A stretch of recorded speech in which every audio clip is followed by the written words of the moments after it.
Ahora sí, lo prometido es deuda a Mauricio Carmona Rivera. Justamente él viene a presentarnos su obra Catabasis. Bienvenido Mauricio, ¿cómo estás? ¿Sí lo dije bien? Casi perfecto, es catábasis, Catabasis, ¿sí con ve? la acentuación en la segunda A. Angie, un gusto estar acá en Loud, un saludo a Julián en cabina, a Catalina Cortés de Comunicaciones Didartes, muchas gracias por la invitación. Bueno, qué rico poder hablar justamente cuando uno va de pronto a una galería, ¿no? Y tiene la oportunidad de entender la obra. Sí, uno siente esa posición de cómo la obra le habla, ¿no? Al público. Pero también es muy interesante escuchar la voz del artista que está detrás de todo esto. Y cuando hablamos de catábasis, ¿cierto? ¿Qué podemos encontrar? ¿Cómo nace también todo este proyecto? Bueno, catábasis surge en el marco del 12 Premio Luis Caballero. Eh, la primera versión, pues, de alguna forma es un premio, ¿cierto?, que recibí en 2024 por el proyecto que presenté en la Estación de la Sabana, llamado Estructuras sin fin Metroseries. El premio, digamos, que tiene una invitación a desarrollar ya un proyecto para sitio específico, para la Galería Santa Fe. Este espacio tan bello que hace parte del equipamiento de Didartes, ubicado en la Candelaria.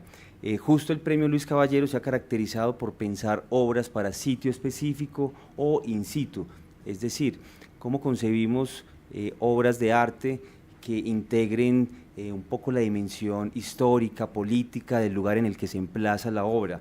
En este caso yo asumí el reto para la Galería Santa Fe, teniendo en cuenta varios elementos. Primero, el hecho de que sea una arquitectura semisoterrada bajo la Plaza de la Concordia. Me parece muy bello ese gesto de preservar la plaza, repotenciarla y a su vez construir un elemento cultural público que tiene un eje que me parece fundamental. Es una conexión vertical, unas escaleras que conectan ambos espacios. De alguna forma, esa idea de la catábasis que viene del griego y que se traduce como descenso en términos etimológicos, se da ya desde ese juego espacial. Y también la ubicación de la Galería Santa Fe en medio de los ríos fundacionales, el río San Francisco y el río San Agustín. En ese caso, digamos, que hay una pregunta por esas memorias que han sido, digamos, ocultas, que han sido cubiertas.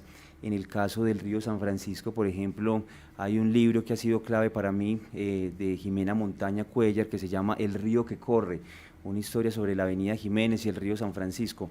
Eh, ¿Cómo fue históricamente la relación con esta riqueza hídrica, por ejemplo, de los pueblos prehispánicos, del pueblo muisca?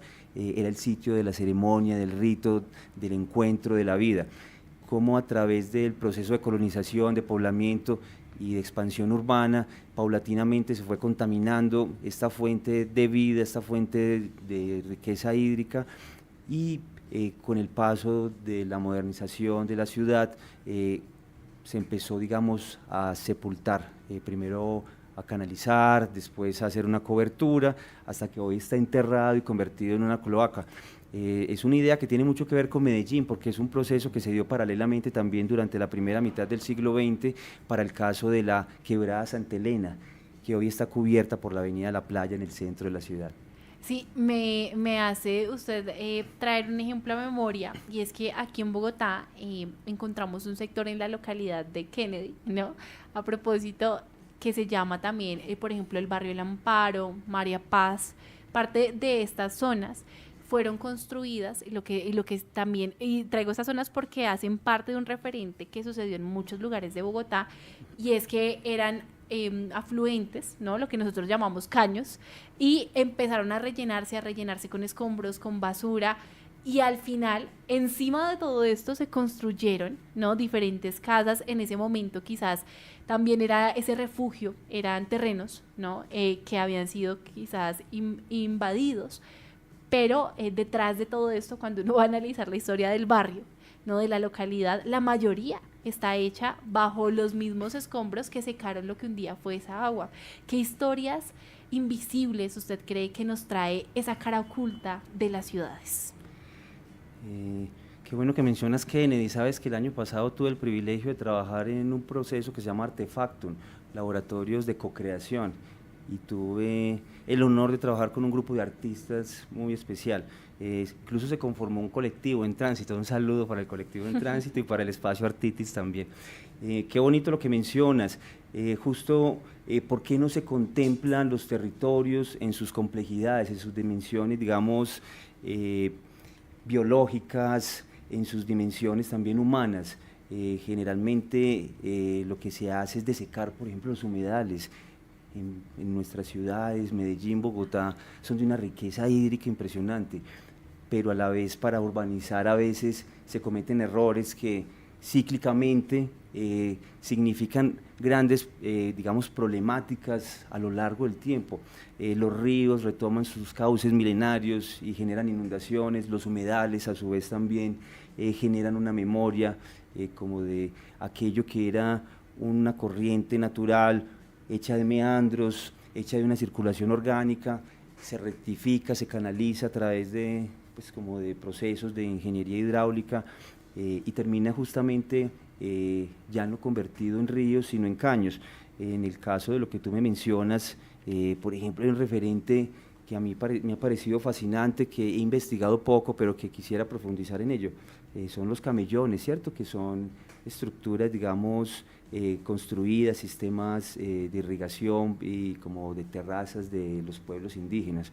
Hay algunos camellones que aún se preservan, digamos que hacen parte de procesos de arqueología urbana. Esta obra bebe mucho de la arqueología y un grupo interdisciplinario que me ha colaborado mucho en este proceso, pero justo tú tocas una problemática que afecta mucho a la sabana de Bogotá, pero que también afecta a las laderas de Medellín y otros sectores y zonas del país. ¿Qué ha pasado, por ejemplo, en el norte del país, en la sabana? Sí. Que ha sufrido unas inundaciones tremendas, obedece también a esos factores. Es que pasa en muchos lugares, ¿no?, Exactamente. de nuestro país. Claro que sí. Bueno, hay algo interesante que ha sucedido en las ciudades y es la forma en cómo se entiende el agua, ¿no? Y la forma en cómo se da por hecho que existe el agua y que de alguna manera va a aparecer en casa.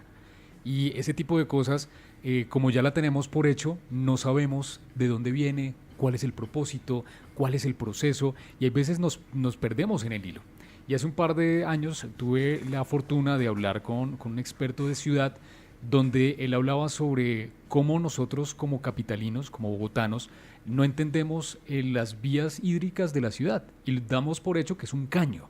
Y si vamos a París, si vamos a Italia, son pasos, son flujos de agua que son parte de la ciudad y no solamente desde el lado estético, sino que hacen parte de un proceso un poco más interno frente a la conciencia social. ¿Cómo nosotros también deberíamos entender el agua estando en la ciudad? Estando digamos que en una zona muy privilegiada al momento de abrir, por ejemplo, el grifo o abrir, por ejemplo, también, o más bien la accesibilidad con el agua desde esta muestra artística que tenemos allí. Muy bello lo que dices, Julián. Justo me hago muchas preguntas alrededor de lo que tú mencionas. Para el caso de Bogotá también se dio en Medellín, porque las ciudades se concibieron, se desarrollaron, se planearon dándole la espalda a los ríos, al río Medellín, al río Bogotá. Eso es algo que resulta, digamos, en una debacle en términos como ecosistémicos y en términos también de lo urbano. ¿Qué son hoy esos entornos de los ríos? Son unos residuos viales imposibles de habitar.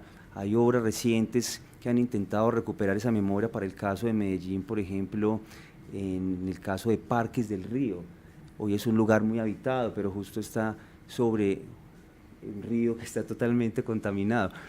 Hay, por ejemplo, una cosa que también me parece muy bello, parte de los recorridos que hicimos con esta investigadora que nos está asesorando y acompañando, con Jimena Montaña Cuellar, a esa parte donde comienza la canalización del río San Francisco hacia el costado de la Quinta de Bolívar, ya a pie de los cerros. Digamos que ahí se evidencia como esa transformación. Tú vas un sábado o un viernes con un día soleado y te encuentras un montón de chicos y chicas que seguro se escapan del colegio para tirar charco, como diríamos en Medellín. Entonces, es una memoria viva, es una memoria compleja, es un lugar habitado, y a pesar de que ya con cierto grado de contaminación, ya cuando baja de la circunvalar se percibe, no es tan grave la cosa, los chicos ahí libremente se la pasan muy bien. Claro, no, yo me imagino, ¿no? Tener ese privilegio de salir de clases, quizás uno todo cansado y venga, vamos para el río, ¿no? Venga, aprovechamos. Sí, sí, Quizás sí. sin ir a clase. Ay, sí, capar clase para ir al río. Ah, ¿cómo le parece? Hay que aprovechar la naturaleza. ¿Qué es lo que nos está invitando en este momento, Mauricio? Hay que aprovechar esto. A No mí, mentiras, no sí. mentiras. No, pero hay algo que sucede, por ejemplo, en países nórdicos, o bueno, me atrevo a decir más europeos, donde el agua es parte del proceso cotidiano. Por ejemplo, no sé si estoy mal, es en Holanda, donde hay fluido, hay, digamos, como estas vías hídricas, donde hacen parte del transporte público. Entonces lo que hacen es tener una especie de estos flotadores, e incluso no, solamente es salir del trabajo, se mandan al río, esperan a que lleguen al lugar donde está más cerca de casa y salen. ¿Cómo nosotros también deberíamos pensarnos en torno al agua, sabiendo que el agua es vida, digamos, pensándonos desde la ciudad, desde lo urbanístico? Justo ahorita también me dejaste pensando con ese asunto de abrir el grifo, pero ¿qué tal hacer una descarga? ¿Cómo hacemos las descargas? O la industria que hace las descargas como en los ríos. Hay una imagen que yo recuerdo, por ejemplo, del río Medellín rojo absolutamente, es una imagen hasta, no sé, simbólica, puede ser poética, algo siniestra, pero también nos habla de eso que sucede, ¿cierto? Como Sí. con ese tipo de descargas.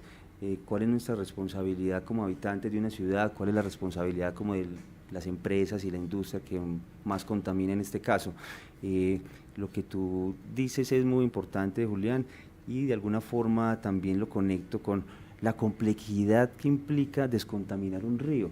Por ejemplo, yo no he tenido el privilegio de ir al Salto de Tequendama, debe ser bellísimo, pero a la vez es un asunto de una fetidez, no hay casi vida, está casi extinta la vida allí, entonces es de eso del paisaje bucólico al paisaje como posapocalíptico, no sé. Sí, mire que me hizo acordar que hace poco estuve navegando por el río Bogotá, pero es porque se ha venido descontaminando, ¿no? Y se ha venido generando también estrategias como para poder tener esa partecita, aunque sea, no sé, desde lo que hablamos de los nacimientos de los ríos, que aún hay algunas partes que se conservan habitables, que se conservan puras, y yo creo que es un poco triste cuando uno va atravesando, ¿no?, esta vida del Salto del Tequendama y uno quizás piensa, ¿cómo sería antes? Si uno se ubica en la historia, de hecho allí hay una casa que ahora es un museo, pero era el hotel más lujoso que teníamos, ¿no? Y este hotel era carísimo para la época porque daba una vista a una maravilla que había en Colombia, pero que después tuvo que cerrar justamente por los olores, por la contaminación, por todo lo que pasaba. Y hablando de todo esto, ¿no?, uniendo esos lazos, ¿cómo usted conecta todo lo que hemos hablado en su obra? Porque estamos hablando de una experiencia también que es inmersiva, que es lo que nos vamos a encontrar al momento de ir a esa parte también subterránea de la Galería Santa Fe, ¿no?, y adentrarnos a otro mundo que nos habla.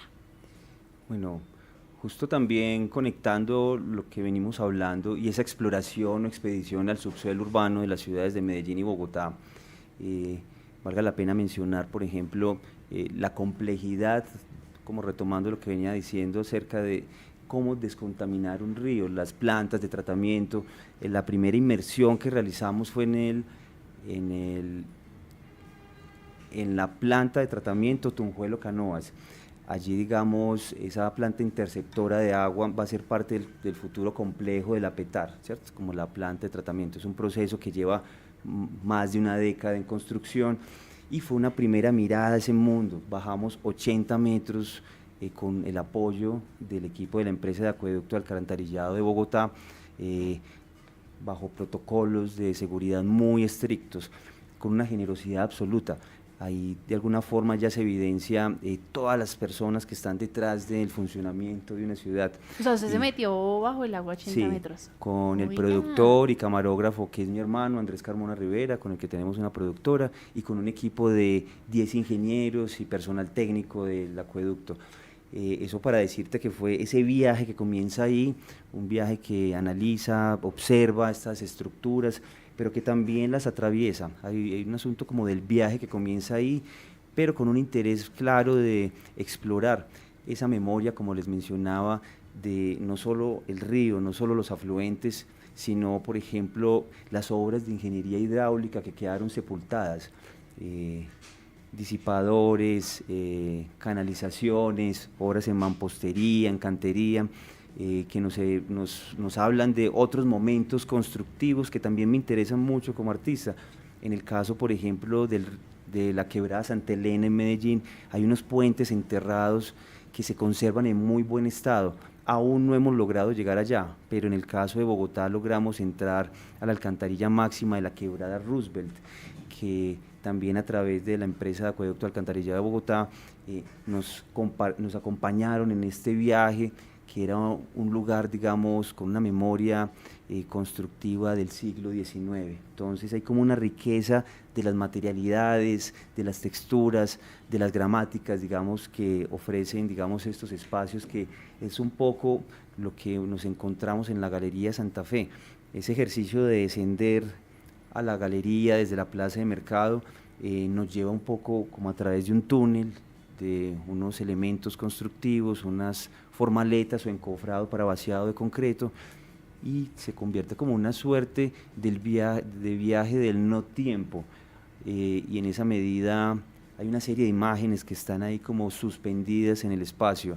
Son 9 videoproyecciones donde transitamos a través de distintos lugares, tanto en Bogotá como en Medellín, y vamos conectando esos distintos instantes, momentos constructivos y como acontecimientos del estar en esos lugares liminales.